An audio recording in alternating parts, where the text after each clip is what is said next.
देखु आज बड़ दुखद घटना घटी जाइए। गत काली जो बस बाहर थिला कटक रु बाबा गुप्तेश्वर को दर्शन करने निमंते लोक आसी गोटे बस रे आसते सिटी प्राय हुए तो अनुमानिक 62 रु 65 जन यात्री थे। से भितर जो कि दुर्घटना होती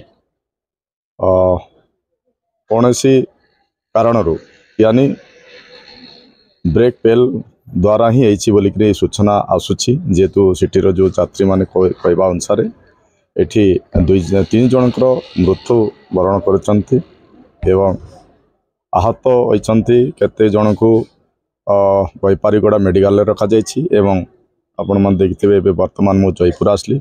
ए जयपुर रे मध्य गोटे 6-7 जन अछंती एवं बेसी जो आहत अछंती तांको कोरापुट मेडिकल को रेफर करा जाइछि।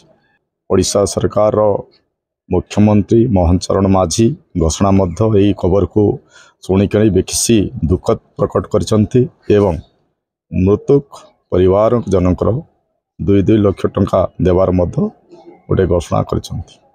को जे माने इंजुर्ड अछंती तांकर पदक्षेप नैछंती सरकार।